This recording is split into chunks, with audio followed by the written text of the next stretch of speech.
Friday edition, the weekend edition, I think as Michael Buffer would say, let's get it on. What a crazy week it was. Lots of great action, although a lot of boring stuff depending on which markets you're trading. I figured today I would enlist the help of someone pretty famous in the world that passed away today to help me through today's show. So if you guys hear some stuff in the background, it's just my good friend DMX. We'll be saying what to pretty much everything that's going on in the show today. Anyway, Les, Randall, Thomasina, Richard, Tony, as well as Ken, good to have you guys with us today. For those of you who might be new, hit that subscribe button so you get a taste of this every single day as we do this live at 2 p.m. Pacific time. All right, I have a whole slew of things to talk about, and of course, the topic du jour, which we'll probably talk a lot more about over the next week, will be this picture that you see here, which I put the Coinbase logo as a hurricane about to hit the United States.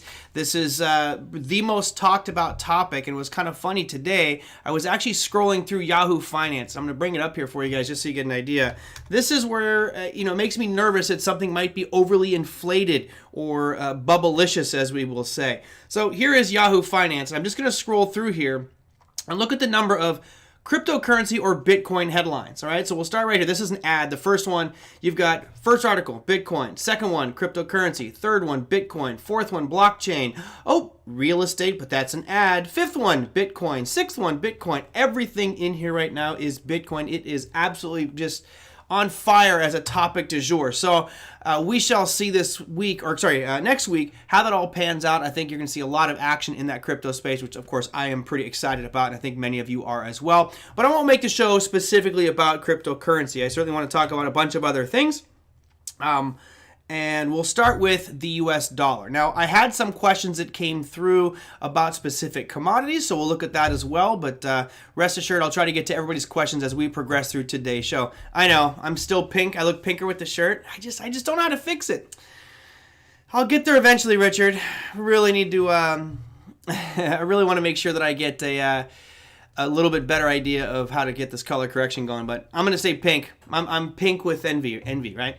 All right, so let's start off with the dollar index. That was probably the topic du jour, as we saw, for the most part, pretty significant weakness in the dollar index. Now, obviously, that is a catalyst for the markets and perceived that way anyway. We saw the S&P 500 ripping to all-time highs yet again, well above that 4,100 mark. You can see yesterday we tapped our head against 4,100, but today we broke it. Now we're at 4,114, slightly off the highs for the S&P, but all in all, not much you can say here other than stay the course if you're long. If you're buying, I wouldn't chase. I'd wait for a pullback, although it doesn't look like it's coming anytime soon.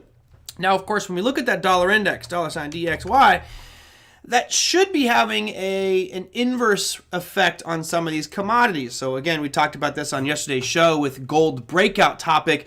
Well, today, if you saw what happened on that gold chart, it did not get higher than yesterday's high. So when it opened up the session on rollover, it was slightly lower and then pretty much just kept on drifting down here. So not a great day for gold. It's back inside that yellow box. So did not get that breakout or follow through, which doesn't mean we're going to come rocking back down to those lows that you see on your screen here, but just says there wasn't that inertia, that momentum or strength inside of gold or the demand for gold to push it up higher and challenge 1,800 on it.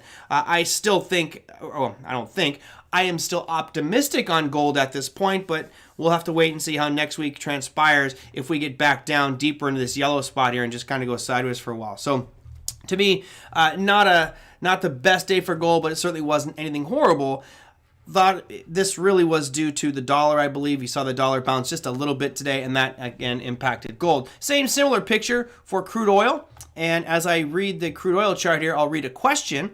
This came in from Uman, says, how would you trade oil right now? The answer is very simple. I wouldn't touch it. There's really no reason for me to want to jump on oil at this point, right? We're pretty much traversing sideways.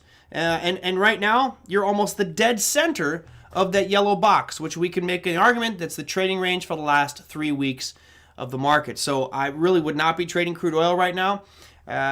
If you're out there looking to buy at those lows, maybe you can sell some puts on oil-related products, but I just don't think the reward is worth the risk at this point. I would wait for it to break out and get a much more stronger defined trend. Okay, so that's your crude oil piece for today. From there, I will go into the other major part, which was inflation numbers. Now, I don't know if you guys saw this one, but producer price index numbers came out today, and they were pretty bad. The expectation was we were going to have PPI, which is producer price index, meaning it's a basket of goods and services. What does it cost them to produce this basket? The expectation was that we were going to jump to 0.5%, actually stay at 0.5%. We came out at 1%, so pretty much doubled the expectation with regards to PPI. That doesn't mean that we're seeing roaring inflation. It just means that it's a little bit higher than people expected. Now, the number that we should be concerning ourselves with isn't necessarily just this report of PPI numbers. It is the year-over-year increase in PPI and what that means for us. The year-over-year increase in producer price index based off of today's numbers is 4.2%. That's the most we've seen in 9 years. So things are starting to get a little bit heated up. Remember, the Fed is targeting a 2.5% inflation rate. Well, if PPI is any indicator there or helping us to understand inflation, it's much higher than expected. And what would you expect, right? We've talked about this on the show over the past couple of weeks. We've got trillions of dollars coming in. We also have massive amounts of stimulus checks coming in and people buying goods and services and raising prices. We also have companies raising minimum wage, which of course means that people are going to be making more money. But in order to offset the cost to these corporations of having an increase in minimum wage, what do they need to do? They're going to raise their prices that people are paying. So it's all one big cycle of inflating prices, and PPI this week may have given us a little window into what is going on there with regards to those inflationary numbers. But for me, it was very interesting. The most in 9 years is what we're seeing with inflation. Now, as Brendan says, your fake numbers, yes, I agree with you wholeheartedly. But at least what we're seeing from the fake information that we're given is that inflation is rising. I agree with you. I don't know if it's quite 10%, but I certainly think it's much higher than a 4.2% year-over-year increase. I'm just looking up when I go to the store, things are definitely much higher priced. Is it 6? Is it 8? Is it 10%? I don't know, but again, the information that we're being fed, which is normally calmed down and dummied down to make us all feel warm and fuzzy, that's showing a 4.2% increase, which is the highest, like I said, it's been in 9 years.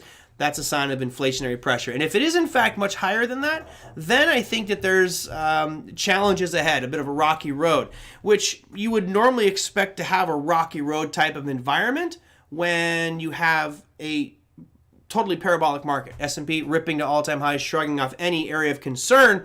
That's generally where you get these nice pullbacks. So be careful out there next week.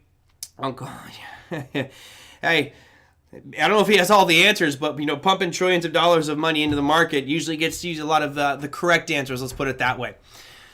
Let's see. I will look perfect when I put back the posters. I could probably lift up. I wonder how that would work. Let's see if I can. There you go. There's the posters. Maybe I'll go back to that. I just like this. It's less busy, and people don't like my fish posters out there. So every time someone says they don't like my fish posters, I'm left thinking. Anyway. Yes, DMX passed away. This is the society that we're in. It's not a political statement. It's just a statement of current affairs. For those that don't know DMX, he's a rapper, and if you listen to his stuff, you hold your ears and blush. Don't let your kids hear it because it's pretty foul. However, he died of a heart attack. He's been in a coma for the past, 7 days or 5 days, something like that, because he had a heart attack. And come to find out, that heart attack was most likely because of a drug overdose, and most likely he'd been there a while because it said 30 minutes without brain activity, pretty much had no brain activity, just done, right? So, I'm a music fan, Harrison. I love music. So here's the beauty of it. He had a heart attack. He died of a heart attack. Maybe this heart attack was brought on because he was taking drugs, who knows, just having some fun there as a 50-year-old man. But what do you think they posted is the last line in the write-up on why DMX died? When he was in the hospital and pronounced dead, they also found out that he had COVID. So, COVID-19 killed him. COVID-19 took out DMX. Mind-blowing stuff out there. Anyway, we'll go back to what we're here to talk about, which is financial markets. So, let me go back to our charts here. With regards to the inflation piece, there's not really much that I could bring up on the chart that would help us understand the impacts of inflation. But what we are seeing is things, in my opinion, starting to run and get a little bit too hot. If you look at this SPY, when is the last time you saw you have 10 days in a row, 1, 2, 3, 4, 5, 6, 7, 8, 9, 10, 11 days in a row of green candles. That is a unicorn. It's very rare where you see things happen like that. So, this is getting a little lofty. I think people are getting a little overzealous here. I was actually looking at buying some puts today near the end of market, but I just went, nah, I'll leave it alone, and ultimately did not buy some puts on SPY today. But I think going forward here, it might make sense, especially when we look at the VIX. Unfortunately, I don't get VIX on my TradeStation, so I will, let's see if I can bring this one up for you guys. I had that chart up there a minute ago. Let me see if I can find the VIX for you. Go to Finance, and there you go. There's the VIX. And yeah, is the Yahoo Finance tailored to me? Maybe. I don't really look at a lot of crypto stuff on the Yahoo, my Yahoo account. And what's bizarre is they took out my VIX. So I will go to TradingView to get my VIX. I got to get my VIX fix. Oh, it's poetic today. Here you go. Here's your VIX on a 5-minute. We'll show that on a daily because that's a better indication. And look at the aggressiveness with which the VIX is sold off. For those who don't know what the VIX is, the VIX is simply a fear gauge. When VIX is very high, it means that people are freaking out. When VIX is very low, it represents complacency, where people are going, I don't care. I'm not worried about a damn thing. And that's where we're at right now. I'll zoom out even further, make this a weekly so you guys can see historically how it all lines up. We're pretty much back to those levels pre-pandemic, right? Pre-pandemic, we were in the teens, low teens, actually got below 10 for a little bit. So I think it's very interesting how quickly we're sliding here on the VIX, which to me might make for a good buying opportunity. I know some of you like to look at those VIX instruments, those derivatives of VIX, VXX and TVIX and all sort of stuff like that. So anyway, I think it'll be a fun ride. I don't believe I actually said cheers to everybody out there. I forgot it's Friday. This week has just gone by so fast, so cheers. I don't know if anybody's out there drinking with me today, but I will have a nice sip of my frosty Modelo. I wish I could get Modelens to sponsor the show, but that is good, especially with a nice sunshine, for those of you enjoying some sunshine. All right, so I got inflation out of the way. We talked slightly about the VIX, which is getting to that point where I feel I wasn't really attracted to VIX up in the 20, 30 range, but you start getting down into the teens, especially the low teens, like the 10, 12, 13. If you're buying long-term on the VIX, it might not be a bad option because there will be a big sell-off here coming. It's just a matter of when. Markets always have big moves up and then big moves down. Ultimately, it will move up to the upside because markets are built that way. What else do I got for you? I'm in news. What'd you say? I've been making profit this entire week and cannot believe this run-up. Well, algebra, if you remember, we talked about this before. There's that old phrase that says the markets can remain irrational longer than you can remain solvent. The good news is you're taking profits. Do not feel bad about taking profits. You're really locking in a little bit of gains. Great. Or maybe it's a lot of gains. Fine. Don't feel bad about any money left on the table. Bottom line is when you look at your account, is it growing? If it is, then you're doing the right thing. So that was a tough one for me early on to swallow. I would get out of something, and let's say I had a 10% gain on the trade. You're like, yeah, 10% for, a week. Awesome. And then 2 weeks later, you're like, are you kidding me? This thing's up 80%? And I got out with a measly 10. Forget about it. Don't worry about it. Move on and just plan your trades and act accordingly.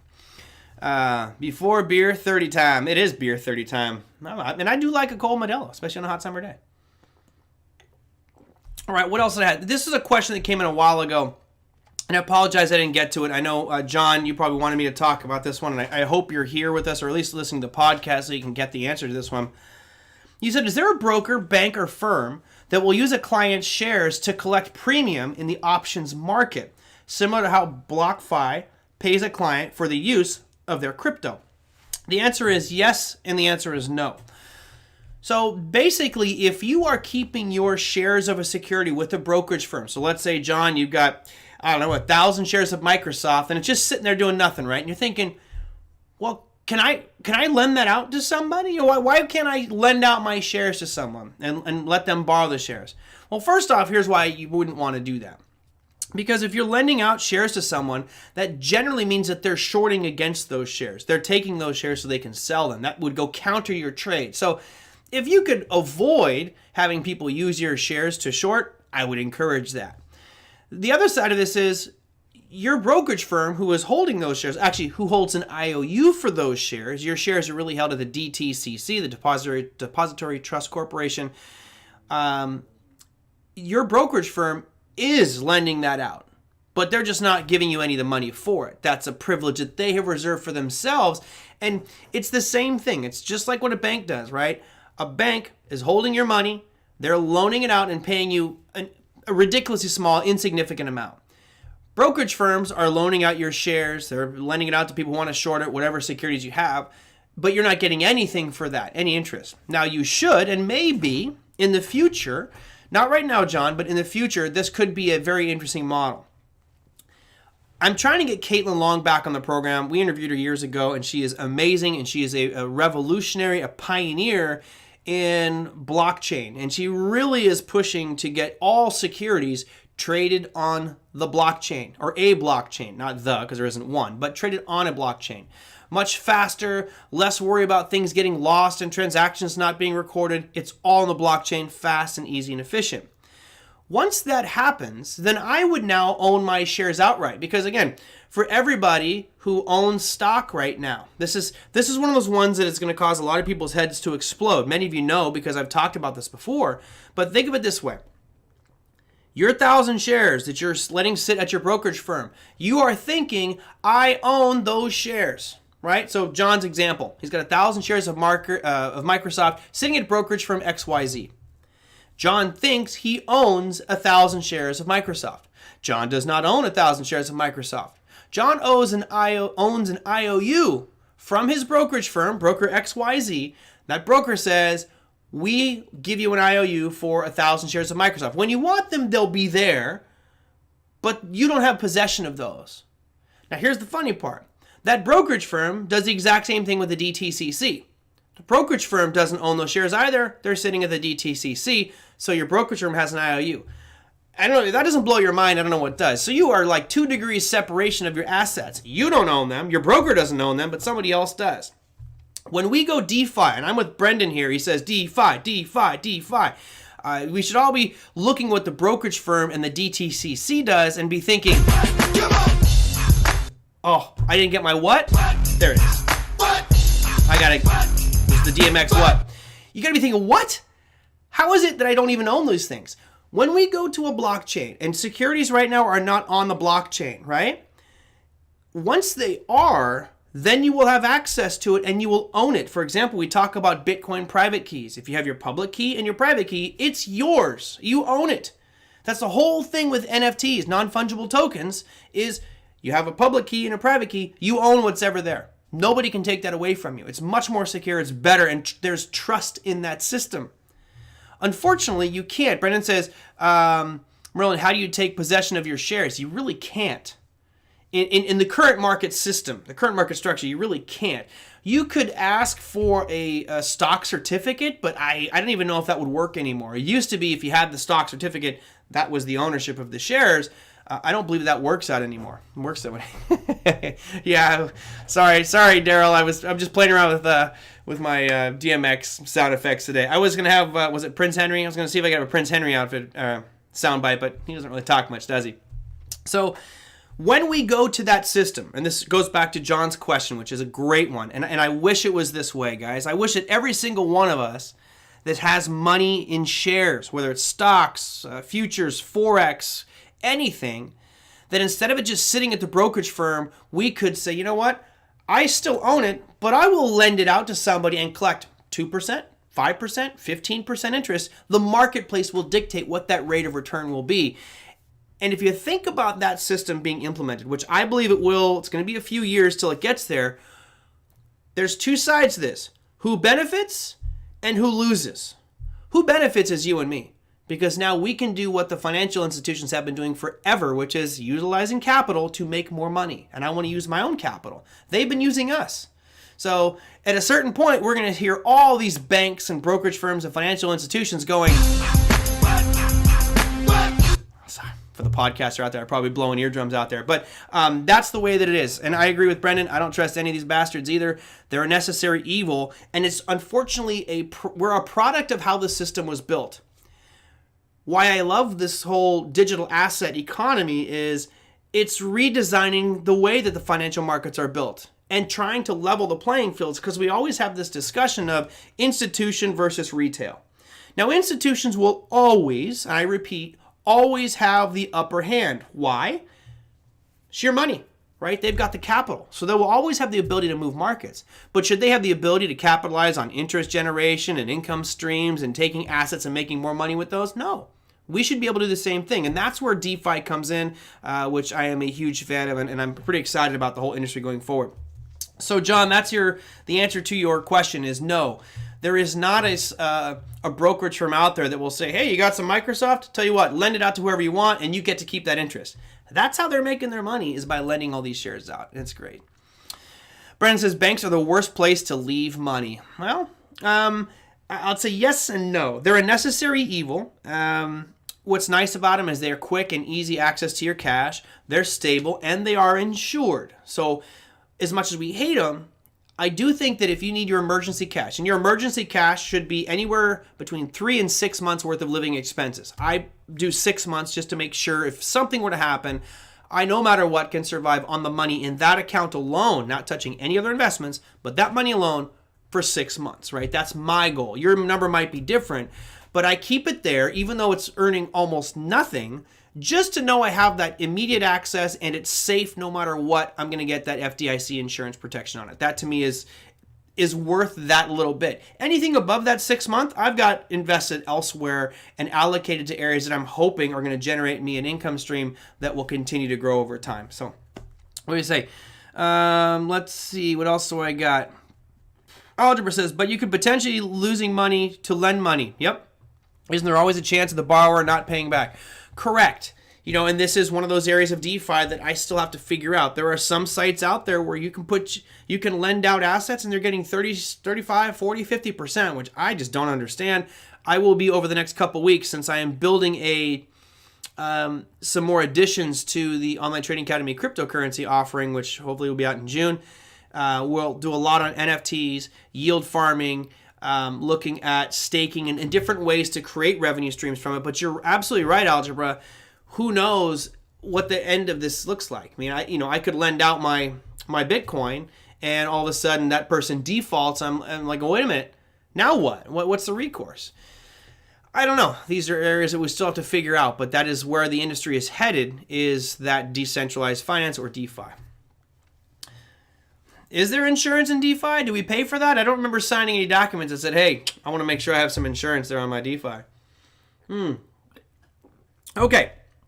What else do we have that's noteworthy? So I'm having little gold pieces of foil from the Modelo on my lip. Talked about the U.S. dollar again. We could make the argument of any direction there, depending on which time frame we look at. But right now, this week, a bit of a weaker week. I talked about inflation. That obviously was a critical one. I talked about crypto a little bit. We'll look at that here in a second with the IPO of Coinbase. The other thing I found very interesting, and keep your eye on this one going forward, you saw that just here in the last couple of days, the U.S. blacklisted 7 supercomputer companies from China. Isn't it bizarre that if you go back pre-COVID, 2 years ago, the talk about trade war with China was savage. It was brutal. It was this back and forth. Every day, Trump would issue a tweet that said, we're going to hammer down 30% tariffs on China. And then the next day or 2 days later, and we're going to sign an agreement with China. And then a week later, we're coming to 20. Back and forth. And it felt like this escalation was just starting to build and build and build. And then all of a sudden, COVID hit. No one's mentioned a damn thing about trade with China. Now, all of a sudden, it seems like we're edging our way out of COVID. Now we're starting to put more pressure on China. Maybe there is a reason for it. I don't know all the details, but apparently it's a security issue with all these supercomputing companies. Do you think that China will stand there and take that standing up and be like, oh, no problem. You can ban those 7 companies. Well, what comes next? Is China going to go, tell you what, we're going to ban some of your automotive companies. So get Ford out of here, get General Motors out of here, and buy Tesla? Yeah, see a Tesla, right? It'll be a tit for tat type thing. So it would be rather interesting to see what happens over the next couple weeks with this shot across the bow against 7 pretty big Chinese companies. And, maybe that trade war talk will be back on and create more volatility in the market, which, of course, I would embrace. I do like volatility. Amina says, how do VIX options work? What if you sell puts for VIX? They're cash settled, so you're not going to actually get the VIX. They're just going to be cash settled. You don't get delivery of anything, so you're not going to own the shares of the VIX. You also have next week, and this is big. I'm hoping I can get Bill Addis in the program because we talked about the bond auctions, right? Next week, I think on Monday, you've got a $58 billion bond auction on Monday for the 3-year. I believe on Monday also, I think it's $38 billion of 10-year. And then on Tuesday, we have a $28 billion auction for the 30-year. Now, I don't have the yields up for you, but I will bring those charts up so you can see. Here is the yield on the 10. And you can see that yield has been significantly rising, although this week it dropped to 1.662, which is great. Here's a daily chart of it, just so you can see a more clear picture. So it's been hesitating. It's been stalling a little bit on that 10-year, which is great because the Fed has basically said, look, we are going to intervene here. We're going to start buying more of the 10-year just to keep those yields from rising too much. We'll put a little support underneath it and get this yield curve to drop. Here's your 30-year, which has been a little bit weaker than the 10, but this has been because, and I'm sure this is because people in the know, they have been talking about this inside the walls of the Fed and how they're going to start to let the short end of the yield curve rise and move towards the longer end so that we can maybe stave this crazy yield curve spiking. Now, let me go here and go. I think it's, where do we find that yield curve? I think it was stock charts. I think it's stockcharts.com. I think stockcharts.com. One second. I'm trying to I had a really cool graphic of an animated yield curve, which was just awesome. There it is. Here we go. So let me share this with you guys and make it full screen. So on the left-hand side, that's our yield curve as present moment, right? And you can see it's accelerated pretty good. What I want to do is hopefully go back here. Is this a static picture? Oh, this is a static picture. Where's the play button? Oh, that's no fair. Oh, there we go. Okay, so I will pause this and I will animate this to the price chart. So you can see the long end of the yield curve was very high back in April 2011, but we brought that down. We pulled the long end of the yield curve down, and then we started to let that short end rise. You see here in 2015, 16, 17, that short end is no longer pegged at zero. So it started to rise a little bit, it decided to go up, and then all of a sudden, COVID hit. Notice the short end of the yield curve was over 2.32%, right? And all of a sudden, COVID hits, and this yield curve comes ripping back down, and that's where we are today. But all of a sudden, the long end steepened very quickly. So they're going to do their best to pull this long end down, raise that short end, maybe raise the short end a little bit. My guess is they'll probably leave it alone for now until it starts to be a problem. But this will be something that we'll get some clarity on with regards to Monday. Monday's auctions on the 3 and the 10, and then on Tuesday you have the 30-year. So those are major things that are coming up for next week that I think could be major market movers. Now, Brendan says, thoughts on MJ? All right, this has been a tricky one. It was doing very well, right? We had a great move up in it, and all of a sudden it felt like it just kind of gave back a lot of those gains. Here is your daily of it. All right, we had that big spike back in February. That was awesome. There is your MJ chart going all the way back into 2020. It has been a phenomenal run. Now, of course, most of this was election-based. I think you saw the euphoria because of a Democratic takeover in a lot of political offices and the optimism that there might be for a little bit more lax laws going forward. Now, what is surprising for me is you just had New York basically legalize marijuana as well, and I think what we'll see is, again, the dominoes will just keep falling, maybe at a slower pace, but more states will open the doors to recreational. If that, in fact, was the case, why didn't we see a bigger spike up in MJ? I'm not quite sure. I don't necessarily like this chart right now, right? It's that old adage of throw a rock into a pond. The first ripple is up here, the first rock impact, right? And then it rippled up, but not as high, and then not as high, and each wave is getting smaller and smaller. So, from a sheer investment perspective, and I'm not in MJ right now. I do have one cannabis stock. I have Kush Brands, who reports earnings next week. You can kind of look at this from a couple different angles. You've got a loosely drawn triangle there. I'm not a big fan of that one. I think that's probably a more tortured angle. When I say tortured, it means I made the chart say what I wanted to say. But, you could go through here, and that looks like a more logical line. And I'll just take this old one out. You've got this kind of a wedge formation, and, it's not really moving much. So my guess is or what I would do is I would wait. I'd wait for it to break out of that channel, that apex of this triangle here, which is coming to a head, and just wait to buy into it. Put your assets into something that's going to give you a little bit better rate of return for now. And I think, Brendan, you know very well that this thing could rip very quickly at almost no time at all, right? It could go very, very quick. Well, you got your, remember, AppFree reports earnings on Monday. That will be interesting. Let's look at APHA real quick. And I'm with you, Brendan. I think long term you're in the right place. But, we talk about trend is your friend until the bend at the end. Well, what's the trend here on these guys? It's sideways, right? It's just, I don't know. It doesn't look good to me. I'm sorry. But it's just sideways action on APHA. You can look at TLRY. And, of course, you have a merger acquisition going on with them. But this looks the weakest of those three we just looked at. We looked at MJ, Apria, and Tilray. Tilray just has been dropping. Is this a case that buy the rumor, sell the news? I don't know. You would think that a merger would be good for them, right? It consolidates operations and makes things better. Let's look at GWPH. Here is GWPH. And that one had that huge gap up and basically stuck there. So this one's, I'll zoom out because it'll take the gap away.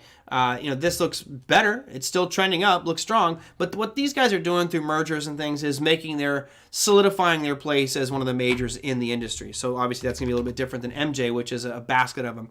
So, so definitely the catalyst is the merger.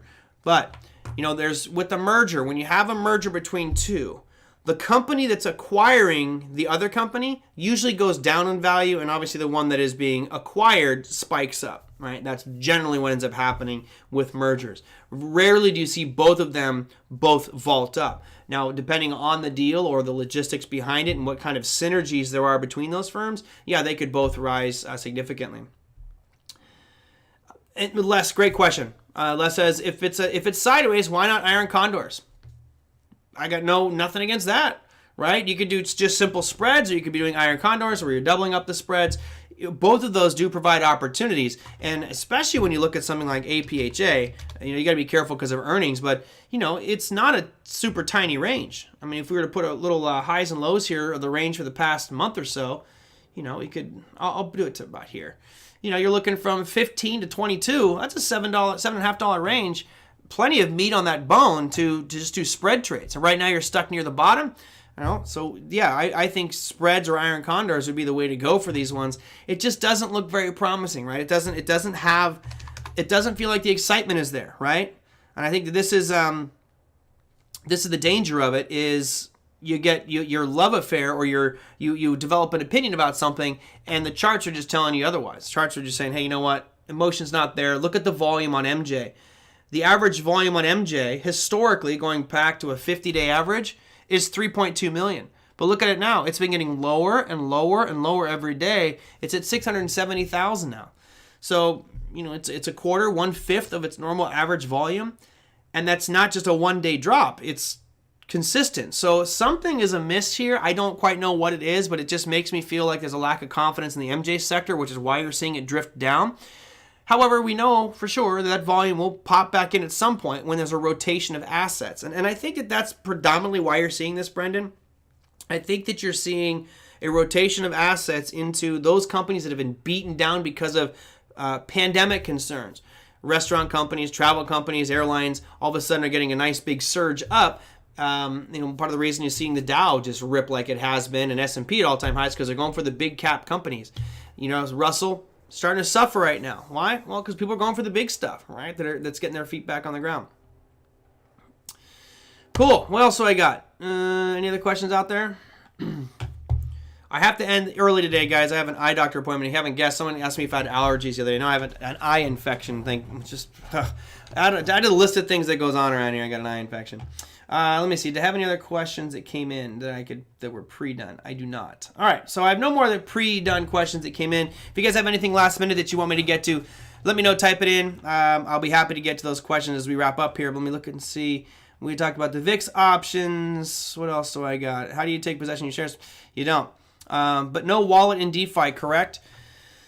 No, there are some companies where you are you're using an external wallet. Most of them are going onto an exchange and doing it through them. So, for example, some of the DeFi stuff I'm doing, obviously, BlockFi. I'm staking, which I do personally consider DeFi, and that I'm staking on Kraken. But I will be opening up a couple other accounts here, and I'll let you know how that goes. I'm going to do it with a few $1,000s so I don't get burned too badly, but hopefully you guys can learn from my experiences as opposed to run out there and trying to do it all yourself. And Brendan, if you have thoughts, please feel free to share those with me as well, because I definitely need to get into more in the DeFi space.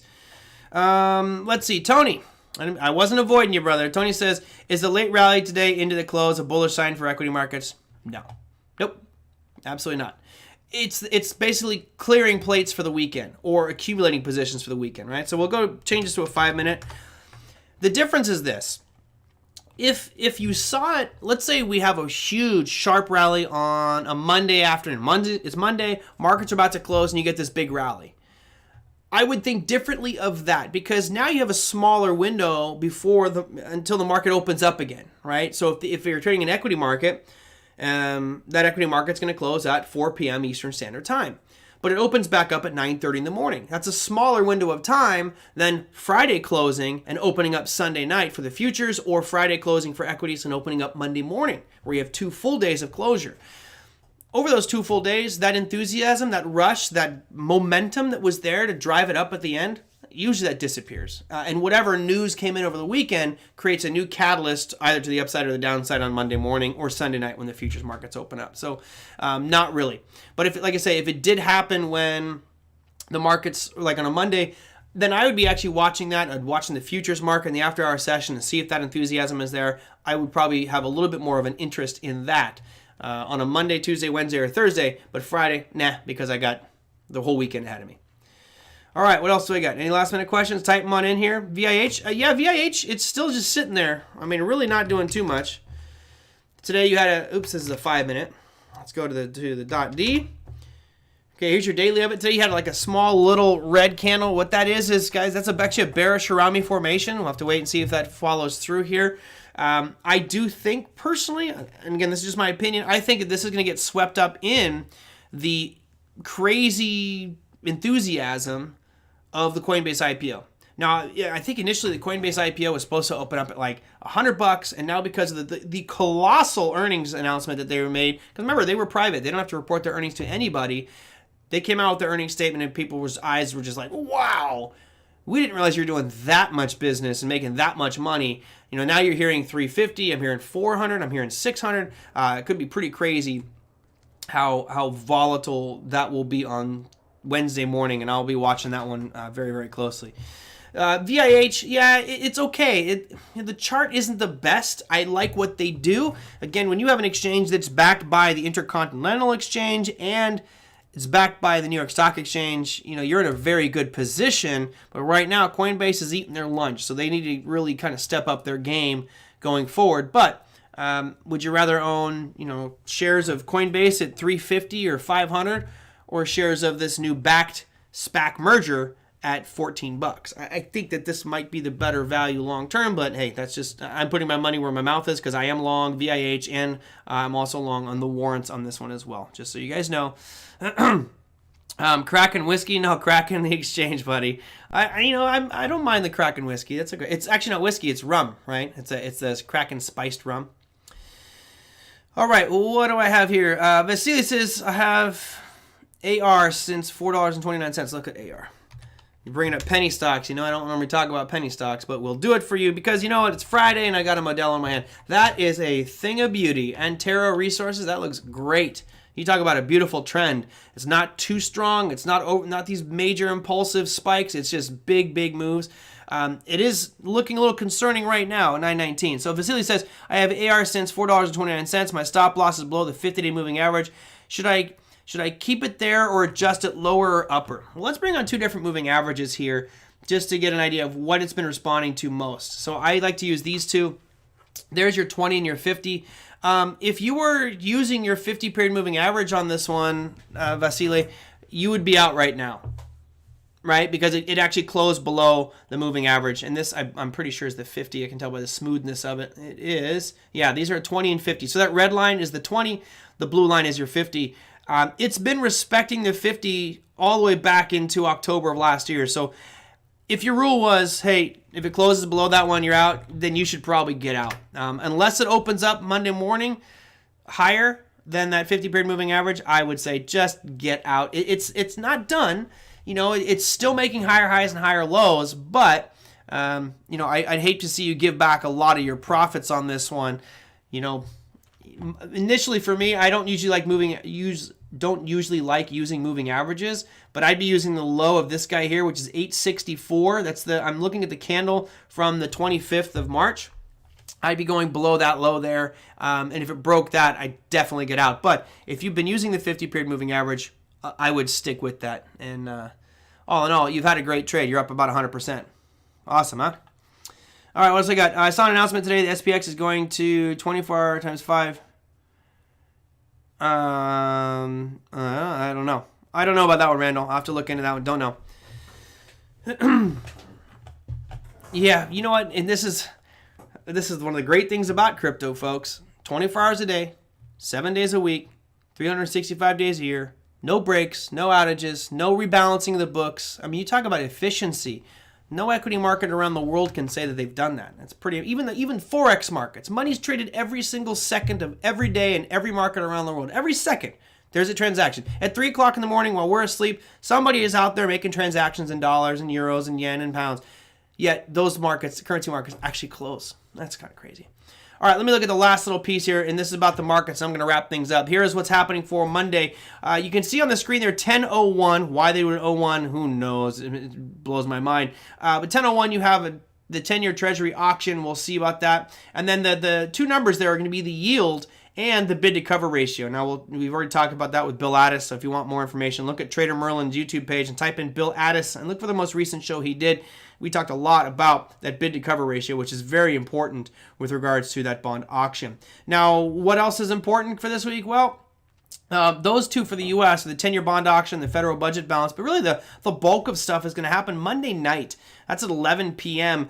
That's going to be, you have the German WPI numbers. You've got a big day for the U.K. with construction output, GDP, good trades balance, index of services, industrial production, and manufacturing production. So if you're trading that British pound, might want to be very careful. Could be a lot of volatility out there, and as you've seen with this pound recently, it's been getting weaker. It's been slowly rolling over. Let me show you a chart. Here's the British pound USD. You can see you've got the cross here. The 20 period is now officially below the 50. The 50 is still pointed up, but it's pretty flat. That is a sign that this trend may be done. As we bounce off these lows today, if we get down below that 136.6, then I think you've got an argument that this trend could now potentially be reversed. And it's been a glorious uptrend for the British pound. But now all of a sudden, over the past 2 months, it's been making lower highs and lower lows. So this trend may have officially broken. So that news that comes out on Monday night could have a big impact on the British pound.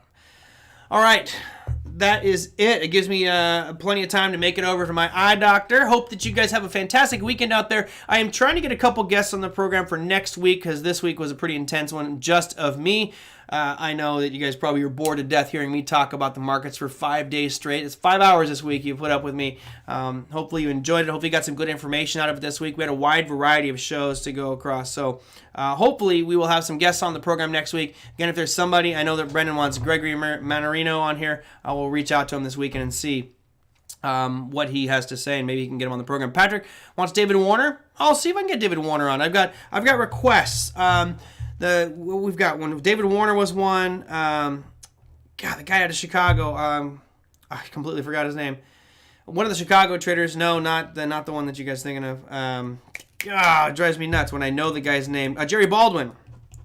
Jerry Baldwin is another one that the other guys want. So I'll try to get those guys on the program next week. Maybe do some analysis. But yeah, now that we've got David Warner on, who's been very bullish on the pound, we'll see if his opinion might be changing here as these things start to roll over. Cool, that will do it for me. Everybody, hope you had a great day. Hope your trading went well. Hope the cheers for your own trading success this week were off the charts. That said, I will have a fantastic weekend. Hope you guys all do something fun. Sean Kim, yes, I trade with Sean Kim. Way. Just an infection in my eye, Patrick. No big deal. No, it's not pink eye. I'm not putting my finger in my butt and rubbing my eyeball. Everybody keeps asking me, like, no, that's not what it is.